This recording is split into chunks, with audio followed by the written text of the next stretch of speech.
My question would be, under the provisions, would it be possible that an American citizen then could be declared an enemy combatant and sent to Guantanamo Bay and detained indefinitely?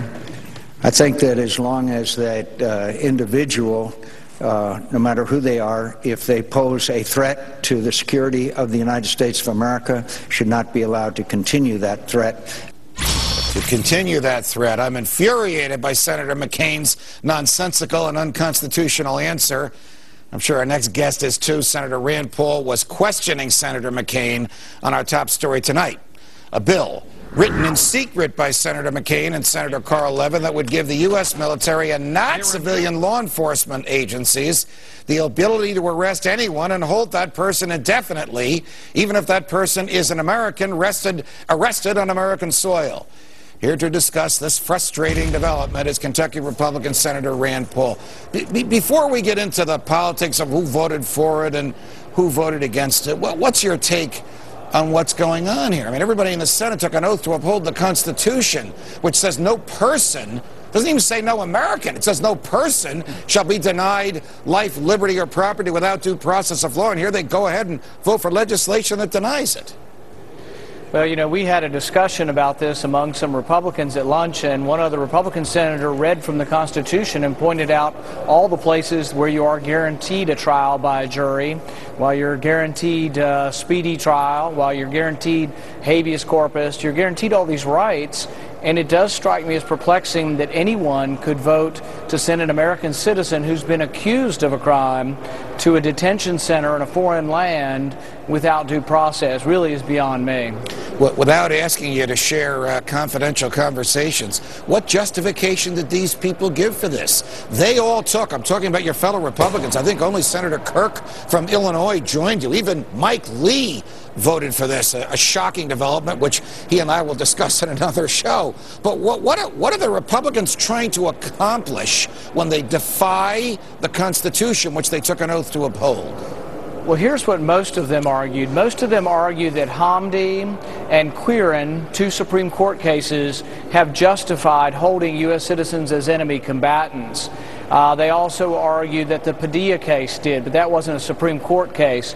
I guess my point is that I agreed with Scalia, who is the dissent in the Hamdi case, and who said that really high treason has been tried in our courts usually, and it is the exception to ever give up our rights. It's happened during war.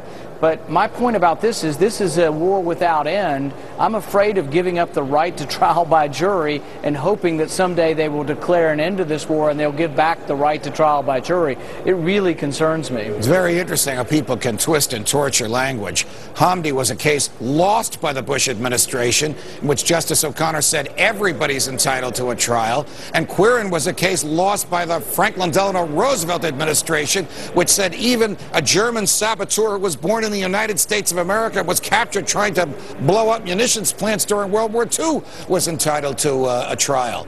But here you have colleagues of yours. I know this isn't the law yet. The vote earlier today was on a procedural amendment, which indicates how this is likely to turn up. Colleagues of yours who can read the Constitution as you do, basically throwing up their arms and saying, well, since presidents before Obama have gotten away with this, we might as well write it into the law and let him and successors do so lawfully what the other presidents took a chance on doing?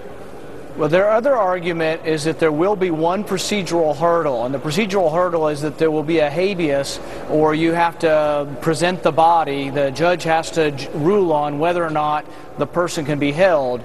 But my argument to them was that to me is the beginning of due process. That's not the end of due process. To have a habeas hearing before a judge to see if you can hold a prisoner is the beginning of due process, but that's not all of due process. Due process involves a jury trial, a judge, legal help on both sides of the equation, and a conclusion. So there's much more than just a habeas hearing. Right. But they claim that having a habeas hearing is enough.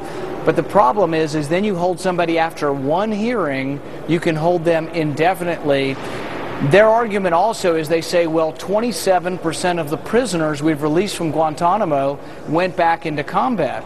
But my response to them was, those 27% that were released weren't released because of due process. They were released because some generals in the administration decided to let them go. It had nothing to do with due process letting them go. In fact, due process, we've convicted several people in the United States through due process who were terrorists. Interesting. I wonder how the American people will feel when they see troops in the streets on a regular basis, something no one now living has seen since it ended the last time in 1876. Senator Paul, it's a pleasure, even when we discuss these unpleasant matters. Thanks for joining us. Thank you.